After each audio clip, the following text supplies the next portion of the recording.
What does success look like to me? What am I driving towards? And those things are very personal. It's amazing what you can accomplish when there's trust in the room. And when you remove that trust, it's remarkable how inefficient you can become. And when you've got guys around you who are buying into your vision and pushing towards the same thing, it's energizing. Well, thanks guys for being with us. It's Josh and Kenton with you here again, and appreciate you listening in. So I feel like in listening to some of our episodes and just getting a bit of feedback from different listeners over the last while, that one of the comments is that people are like interested by how vulnerable you are and how willing you are to admit mistakes that you've made. And I think that's kind of what has been our intention, to be like truthful about things that we think we know and things that we don't know, or that we're learning, or that we have learned.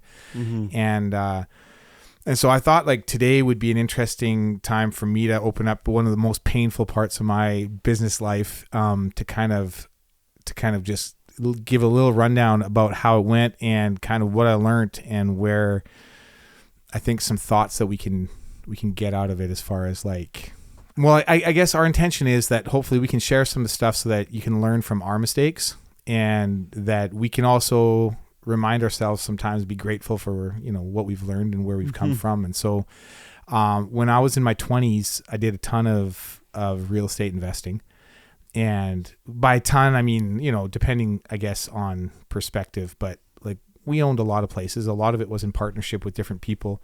And we were doing, and it was easy to collect mortgages in the early 2000s, before 2008. It wasn't hard. And so, and you could leverage yourself intensely. Like you could go in with very little, and banks were pretty eager to lend. And so prices were going up. And so if there wasn't a lot of equity when you bought, there was equity, etc. And so in my own life, like I was capitalizing on that. I was part of a real estate investment network, and we were having fun, and it was good. And my wife was working as a nurse, and we didn't have any kids. And so we had very little risk. And I was freelance writing and buying real estate, basically, is what we were doing, which was kind of a funny existence. And so we kind of hit a patch at which I was working on a massive project up in northern Alberta. And my sense was that it was going to be excellent timing. And looking back, my timing was excellent. And so that would have been great. And I was kind of working with a large developer in Edmonton and just focus on this one project, going to leverage their ability to get something done with my ability to attract investors and build a 40 unit building up there.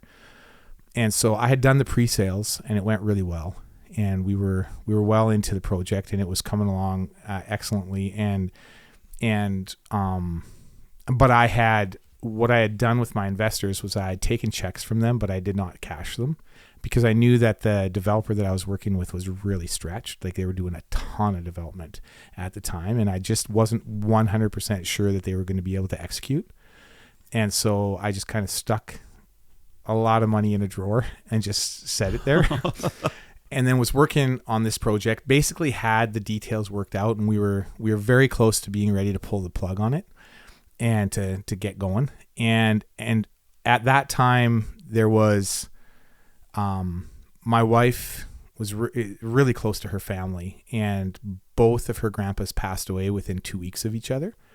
And we were living in Edmonton at the time, and they were both back in BC. So we were traveling a lot and going back and forth and trying to do what we could with the family, because it was pretty intense. In fact, it was so intense that it's a little bit of a blur to me, honestly. Like there was just so much going on. We were making decisions in real time. At the same time, we got pregnant with our first kid, which was awesome. But Cheryl was working casual, because I was like pretty flexible with what I was doing. So that way we could just take off to the mountains on a weekend if we wanted to. And she could get as many hours as she wanted. She was working in neonatal intensive care, so the demand was huge. And so it was really wonderful for us, until she got sick being pregnant, which all of a sudden, she was not feeling well. So that was really challenging. And my income was pretty marginal. Like it wasn't very huge. And then at the same time, and then we're running back and forth for funerals and like end of life stuff, and which was, one of those things where they were both old and had good lives, and so it's bittersweet. Like it has to happen at some point, but it was tough, really, really tough. Yeah. And then at the same time, we had 7 tenants that all left at the same time. In the same month? Yeah, the same month. We were Holy completely cow. full. All our places it was all residential, but we were completely full. And at that point, that was over half of our portfolio was all of a sudden just empty. And so, and we were leveraged really high, and I was super aggressive. And I was ready to take on the world, and I was making some really good moves. Like I wasn't an idiot. Yeah. But all of a sudden, man, like our day-to-day income dropped off, and then our places just went empty. And it was not something that was going to be long-term. And then at the same time, my Northern Alberta development fell through. My developer was just like, we can't do this. We're just too leveraged with the stuff we're doing.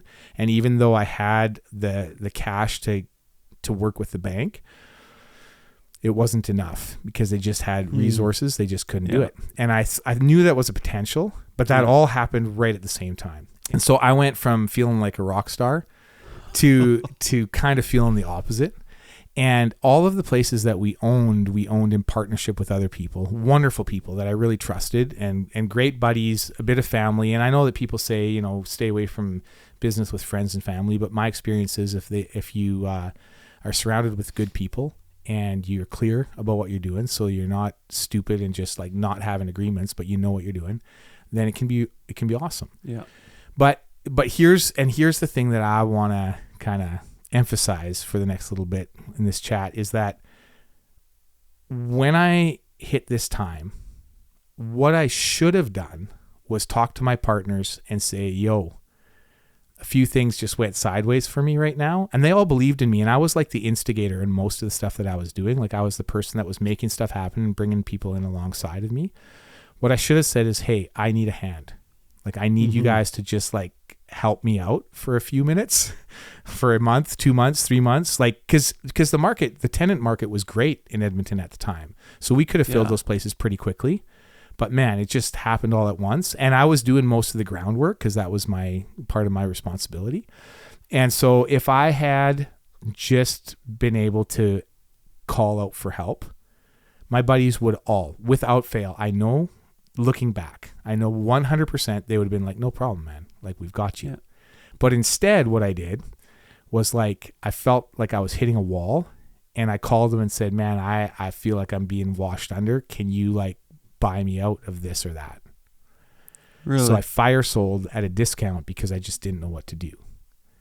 And which was a really stupid move because all of those properties were bought at great value and today would have been worth like, huge, outstanding amounts of money, and well located. A couple of them are right within a couple blocks of the new arena in Edmonton.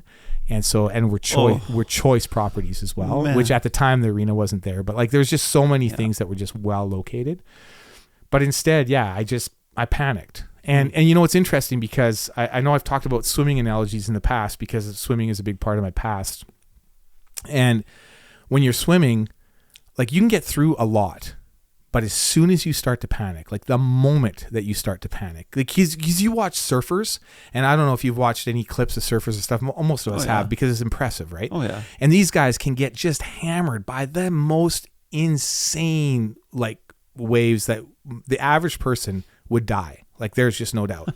And they can get hammered by this and just come out the other side because they do not panic. They know their capabilities. They have an idea of how the water works and they're able to deal with it. But the moment you panic and you start gulping water, I was in a race once when in my early days in triathlon, we were swimming across from one end of the bay to another, and the waves just happened to be really big this day. And the waves were so big that it wasn't a massive race. It was in the Mediterranean, but I remember at this point in the race where I was swimming and the waves were so high that when I was down in the water, below, like in the bottom of the wave, I couldn't see anybody. Like it just felt like me in the middle of this bay.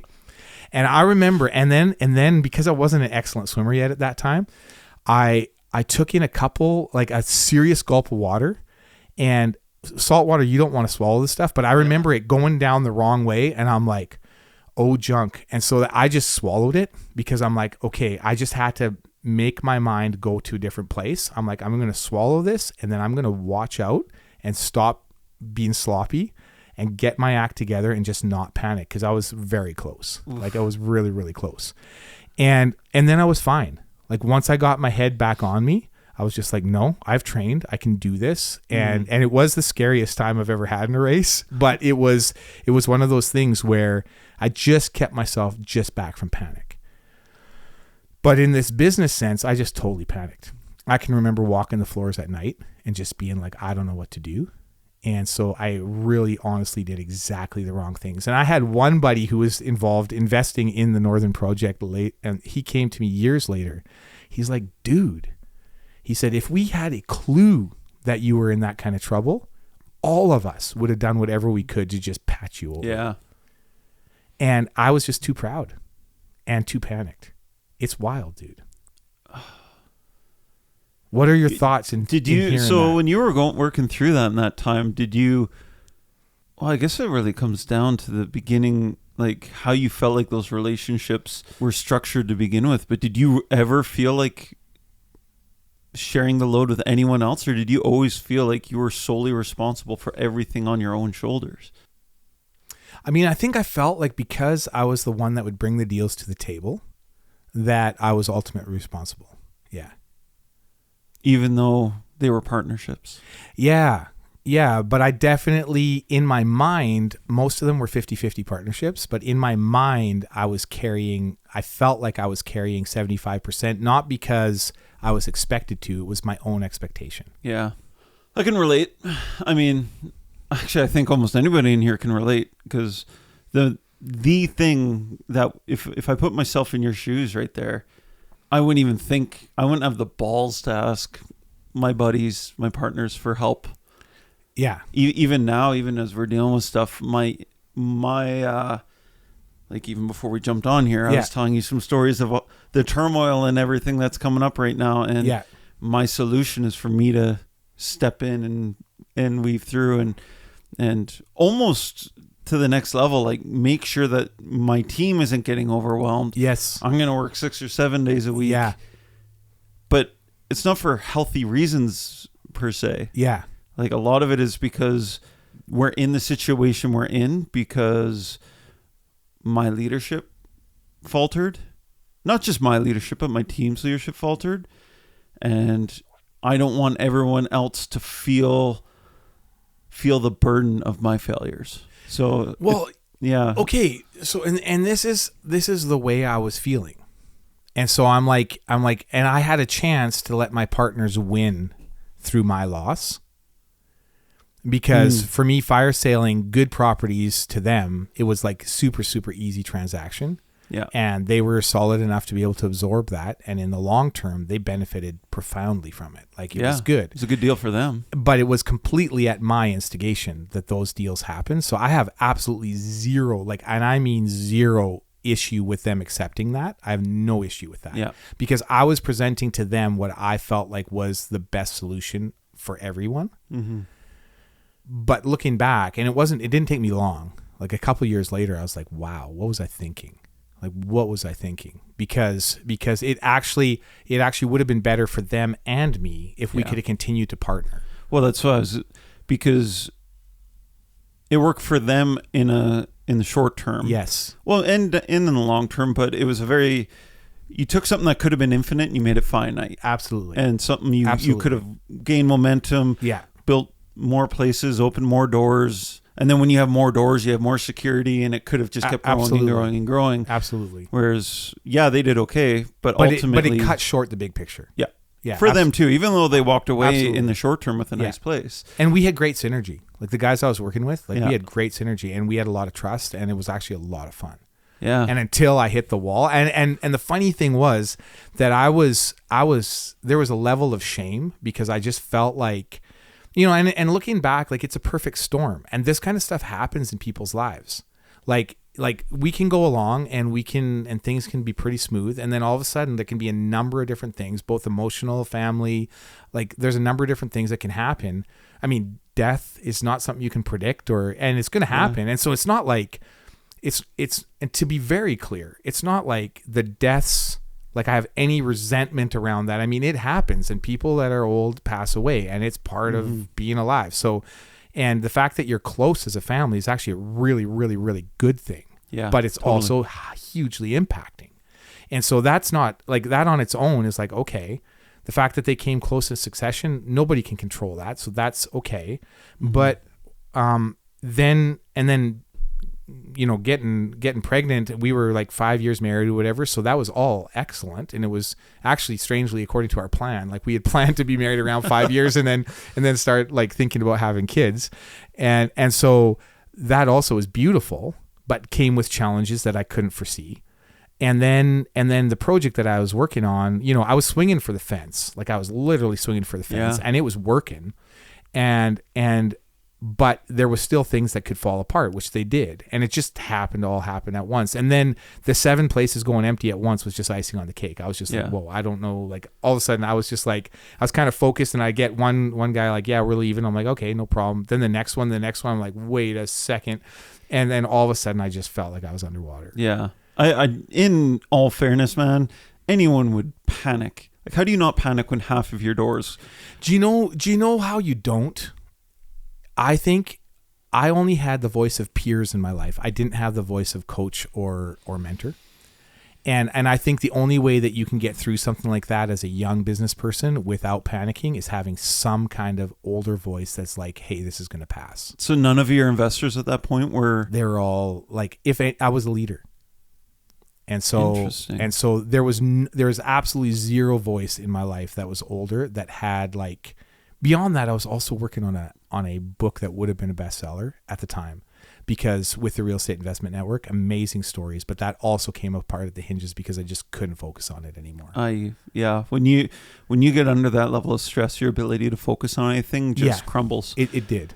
Which is, I've had that happen even on amazing projects that are super exciting. If you don't have the ability to focus, you're toast. So you said you had 14 doors. We had 12 doors at the time and 7 of them emptied. Oh my God. Yeah. So 12 doors. How many partners on those 12 doors? Basically, we were 50% on each of them. So 2 different partners, 50% on each, basically. That's where we were at. Okay. So yeah, I mean, it's not, it wasn't like we had an empire, but it was the beginning. Well, it was starting to gain momentum. And I mean, again, crazy. It depends on who you are and where you're at, but like we were working hard and we were trying, like we were definitely not sitting around. And so, and the deal I was working on in Northern Alberta had the potential to be massive for us. Like it was a very, very, very big deal. Wow. And so, in a market that a few years later absolutely was insane. Exploded. Yeah. Yeah, the timing was right exquisite. In the oil fields of Northern Alberta, no, it was exquisite. And so like in retrospect, and I wanted to bring this up because I don't dwell on this. Like it's not something that, okay, in fairness, I have done multiple postmortems on this.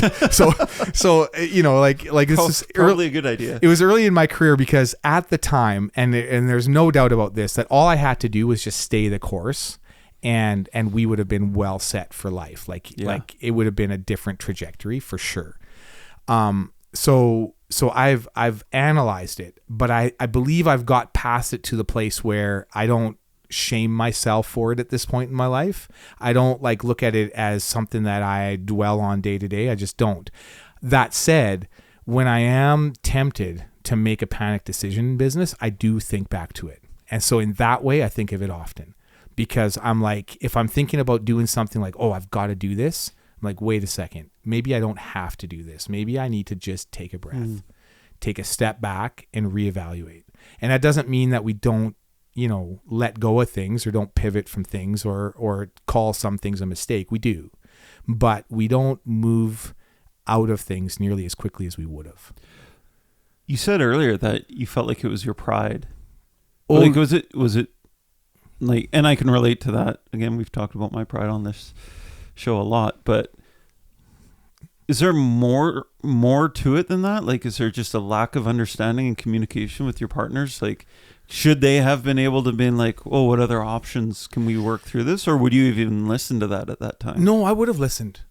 Yeah, I definitely would have listened. But they are also young businessmen that had young families and stuff like that. And so if they all of a sudden have the opportunity to increase their portfolio and feeling like they're doing me a favor at the same time, because that's how I presented it, then in all fairness, literally at that time and to this day, I held zero resentment to them. In fact, I would do business with any of them instantly again. In fact, some of them I do, because their intention was like they were doing the right thing.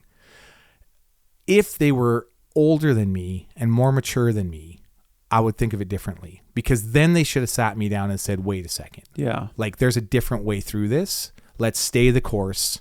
If we need to patch you over for a few months, if we need to sit down and have conversations every second day to keep your sanity, like, let's do it. Right. But they were in the same stages of life. They were, in some ways, my situation would catch them like a deer in the headlights as well, because they're like, they didn't have experience to deal with this. I was stretching them into places they wouldn't have gone on their own. What about the deal that fell apart up north? Is that something you could have still seen through without the developer? So, had you leaned on the right people? Really, really good question. Really excellent question. And the answer is absolutely. Yeah, I'd been into that project enough that had I been able to pivot and bring on someone else, absolutely. Like, we had the potential there, 100%. However, I think probably my biggest mistake early in business was assuming that other people were in the same position as me. So my assumption, I'm an empathetic person by nature, and lately I've learned a fair amount about toxic empathy, which is like putting yourself in someone else's shoes to the place where it's just not healthy. Yep. There can be something really awkward about that. Yeah, I've experienced that. It can be a horrible thing. And I tend towards that naturally. I tend to be a very empathetic person. I've said before, I'm a lover, not a fighter. Like, that's just my nature. Yeah. And it's not that I can't fight, but my instinct is, how can we do this diplomatically so that you feel cared for? Like, that's my go-to. And that's not always healthy. Like, it sounds really healthy, but it's not always healthy. Yeah. And so my assumption in that process was that my investors were not going to have patience with me to pivot to a different developer, which was probably wrong, because most of those investors were very well heeled and the money that they were investing was not significant. So those investors were totally different than your property owners. Big group. So now you're talking the more big group of people that were signing checks and saying, we believe in what you're going to do. We want a piece of it, basically. Okay. And so they were giving me money up front so that we could get the bank to finance a massive project. So again, we're not talking peers. We're talking more mentor people a little bit further down the... I mean, I didn't have relations. These were people from the real estate investment network that what we did was we collaborated. Like, if there was something bigger going on that people needed, like, it was a collaboration type of thing. So these are people I didn't know well. And so none of them called you out to be like, hey, hang on, let's pivot? Only in retrospect. Only years later. Well, that sucks. yeah, it's true. It's true. But again, there wasn't the depth of relationship there. So these other guys that we actually owned properties with, we had deep relationship with, but they were peers. Yeah. And in a sense, like I say, I felt like the leader. I was the leader. And so because of that, I felt my instinct was just not to reach out. And it's really funny because if literally, I believe this at this point, that if I had just like literally done a phone call and got the three of them together with myself and just said, this is where we're at, like, I am positive that they would have been like, thanks for letting us know, we've got you. I'm positive. Yeah. But because we were going through this time, I just assumed that they wouldn't have even the ability to help us in the way that they could have. That was just like assuming, just being stupid. Yeah. Being young, being stupid.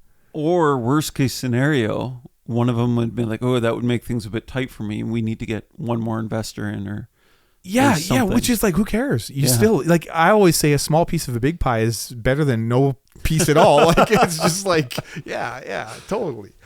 And so, I mean, I do believe, I was talking to a young fellow this morning who talked about a massive setback in his own career that ended up being a massive blessing in the long run. And so I do believe that setbacks, they're like, if we're allowing ourselves to learn from them, like they're never a setback forever. Although this particular setback took me back, probably took me 20 years to recover, like mentally. 2 decades. I would say so. Like till I got the same courage back, I would say pretty much two decades, because I'm very soft, and I really felt like I failed.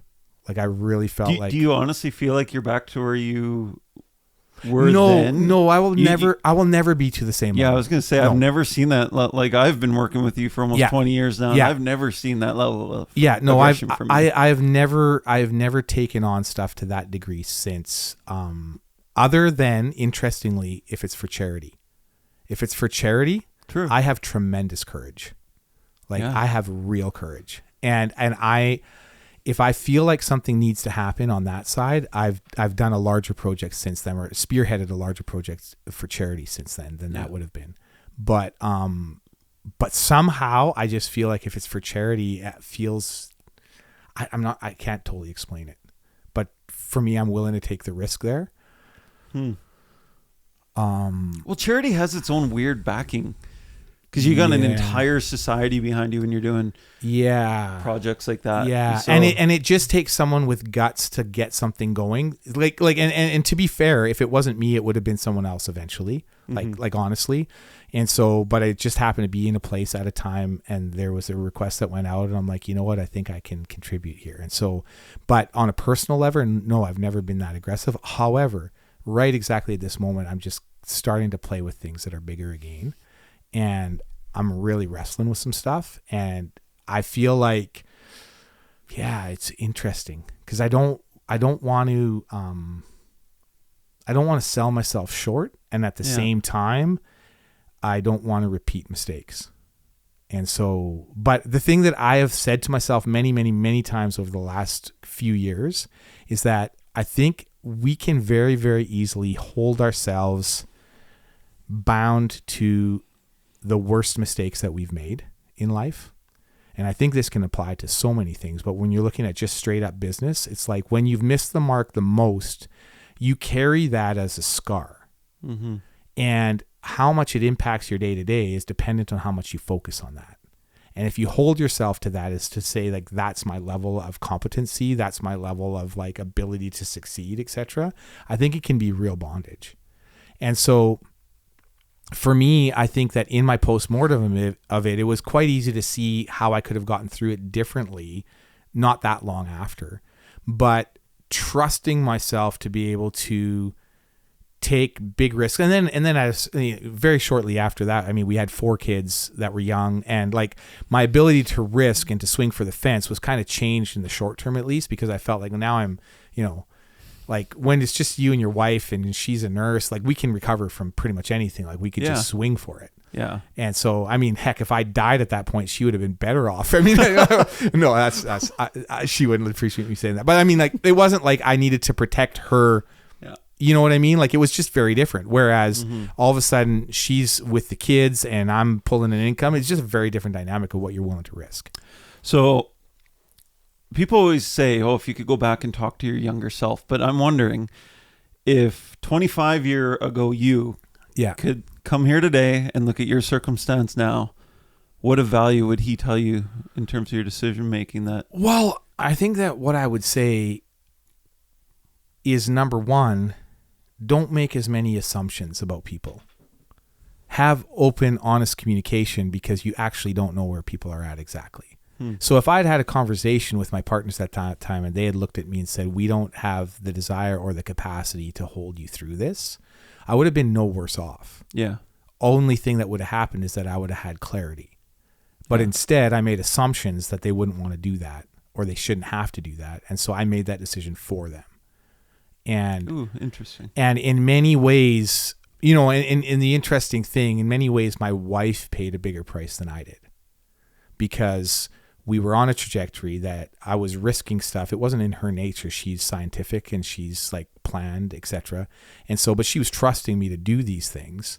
And then for me to not allow the friendships and the relationships that we had built to help carry us through a time of crisis, I think it was asking a lot of her, especially at the time when she was pregnant with her first kid. Like, I just think that it was something that in retrospect, I look at it and I would be like, no, think about your wife in a different way. Protect her in a different way by asking hard questions that are hard for me, that are humbling for me.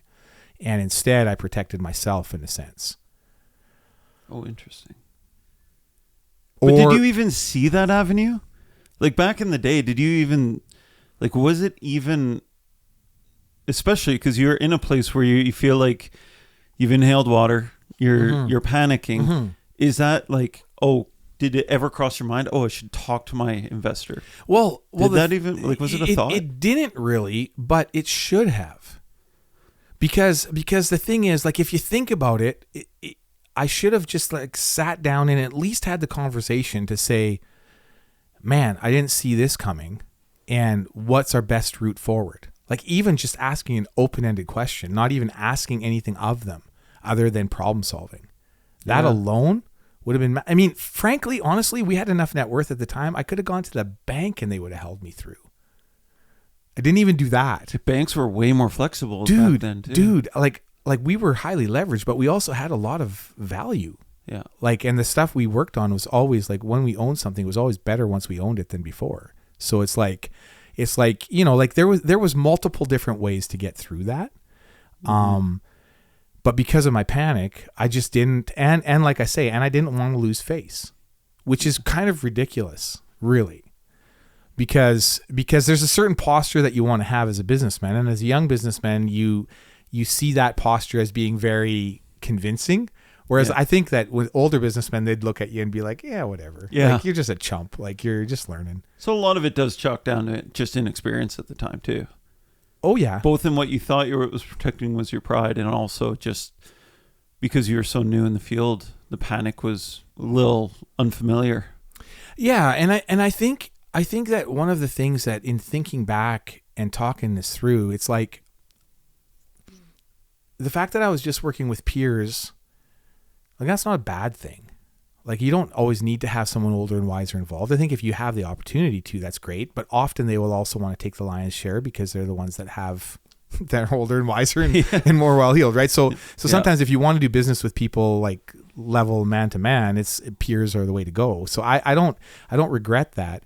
But I think that, like, if I'm giving advice to younger business people, even if the people you're working with are peers, they're still going to see things differently than you. And so there's still a huge advantage to having open, honest, transparent conversation and being like, these are my challenges. And I mean, if you're whining and complaining all the time and stuff, they're not going to hear you. And I'm not talking about that. That wasn't my stance. My stance was like, let's go out and get this and like slay the giant. Like that was my approach. And so the fact that at that moment I wasn't feeling that charisma and bravado shouldn't have stopped me from having meaningful conversations. Yeah. So yeah, I think that's the other big thing that, you know, my instinct, like, I've never been afraid to suffer, to personally suffer. I've always kind of been a little bit sadistic in my, you know, the type of sports that I liked was endurance sports that hurt hard. And in business, I've worked, even the job that we do, like, you hurt. There's that's part of the job. Oh. And so I've never been afraid to shoulder responsibility and to hurt. That's not something. So I felt like I could take the pain. What I didn't recognize is how much that it would be a challenge to my future family. Like, it could have made a massive difference if I had handled myself with more maturity. And it's one of those things where I just think that as peers doing business together, I guess my thought is, if you see someone where the wheels are coming off, like, it's easy to write someone off. It's easy to be like, well, geez, like, what happened to them? But I think it's imperative to just take the time to have conversations. Yeah. Just get into their head and be like, dude, is there a way we can help you? And you can't always.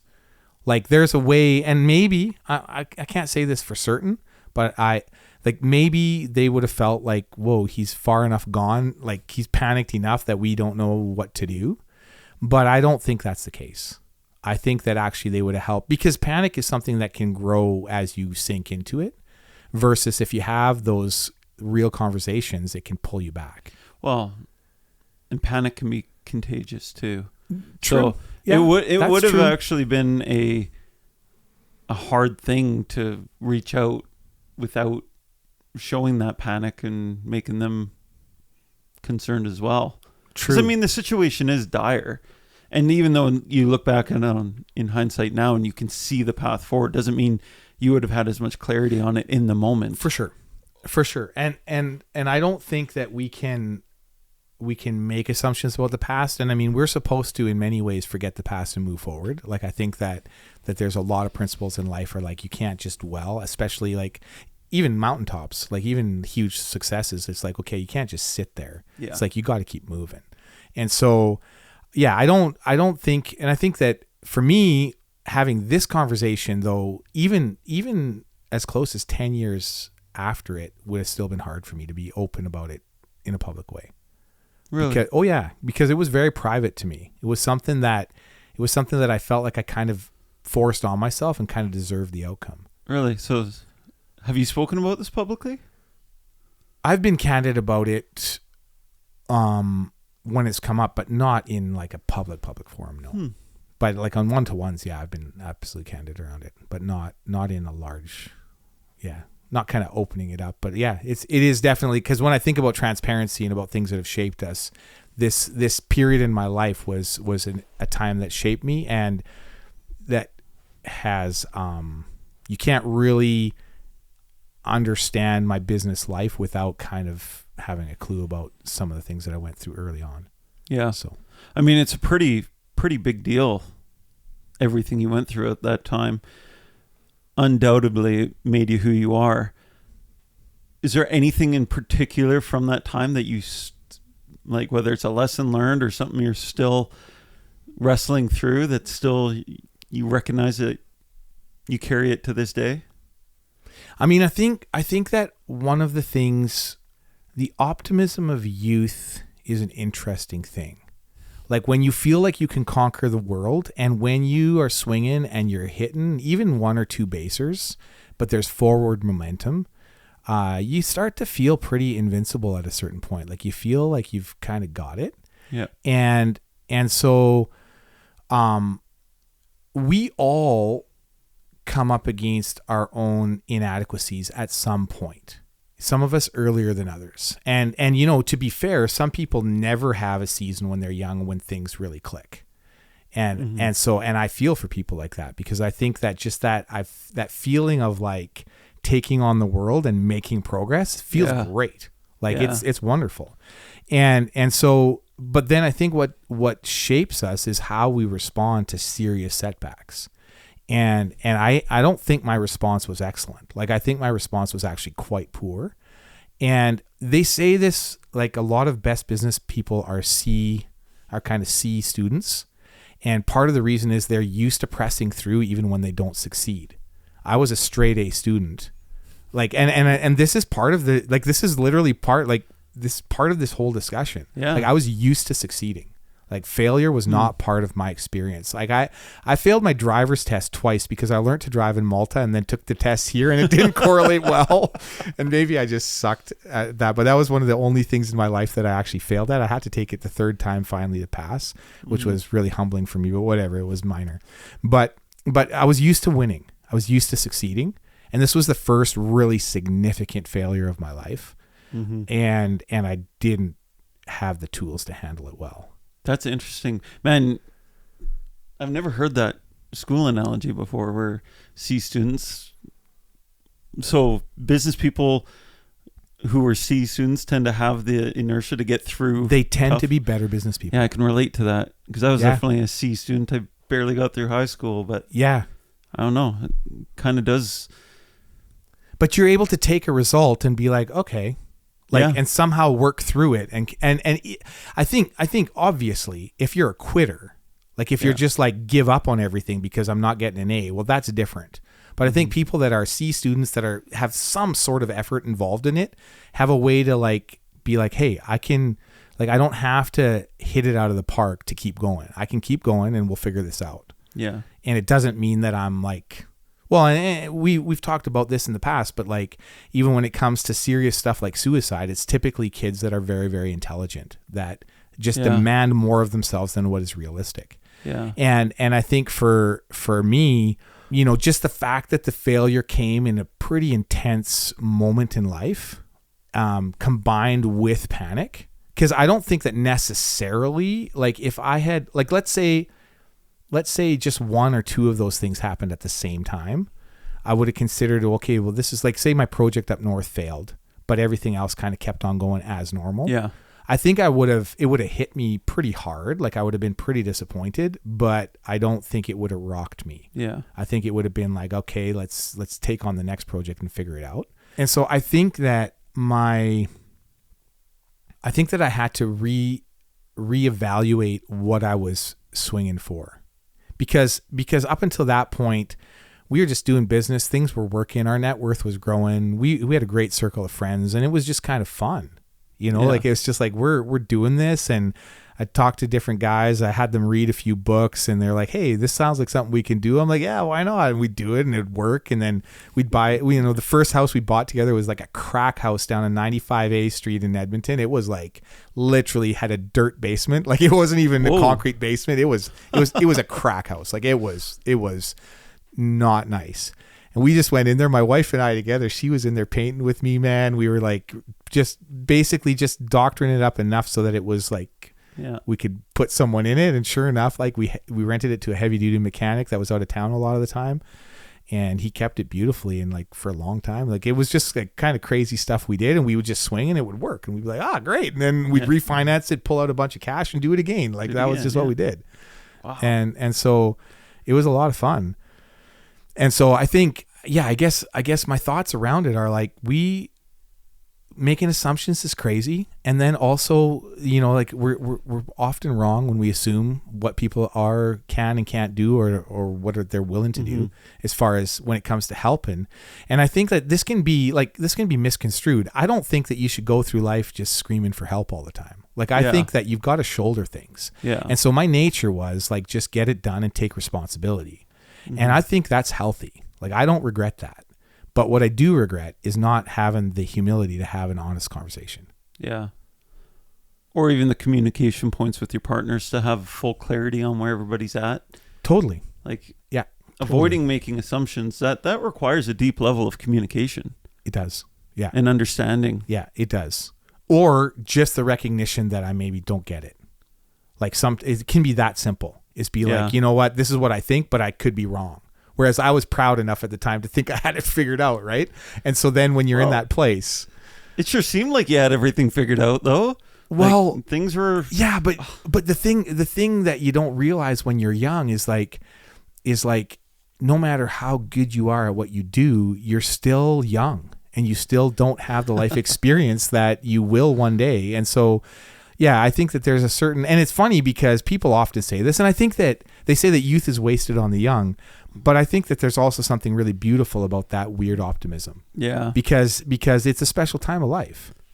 Well, and it's, man, the momentum when you've got all the energy when you're young, like even when I started this company, dude, the momentum we built out the gate, like and our growth curve was like this, and I had lots of people coming on, and we were quickly becoming the name for roofing in my community. Yeah. And it was exciting. It's a rush. Like I remember 3 or 4, I actually vividly remember a meeting I had with my core team, and we were probably 10 to 15 of us standing in our shop, and I'm telling them all my plans about how I'm going to fix all the world's problems, and we're going to do, and I look back at that now, and I was just like, man, I just feel like an ass.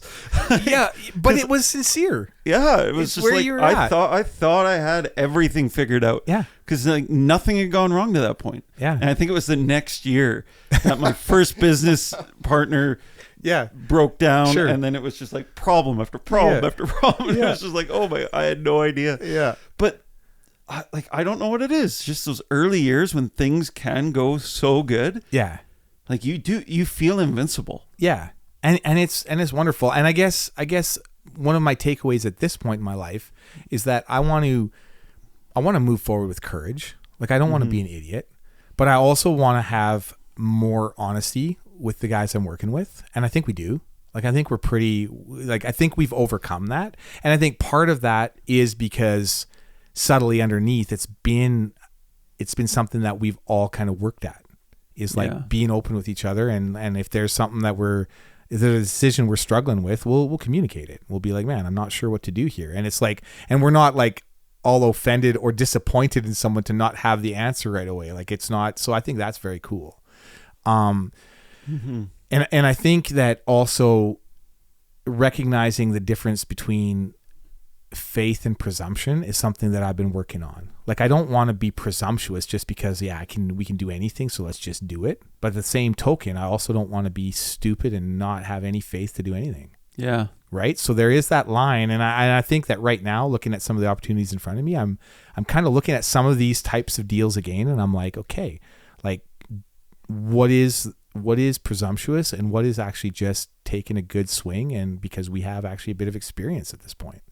A lot of experience, it sounds like. Yeah. So yeah. I mean, time will tell, but I'm optimistic. Yeah. And I think that I really do believe that, and I know, comments will probably come in saying, well, failure isn't failure unless you stop moving. And it's very true. Like, and this is not a whining session. This is just like, this is a reality of my early business life that I think is not super uncommon. Like I think a lot of people give her and then all of a sudden hit something really hard, have some sort of perfect storm where it's like, whoa, this is intense. And you've had it, I've had it, the guys that we work with have had it. Like it's a day of reckoning. And I think that certain types of people, for many different reasons, get through those things faster, so they're not as big an issue in their life. That doesn't mean they didn't face it. Hey, thank you so much for spending your time with us. This conversation isn't finished yet. We'll pick it up next week for part 2.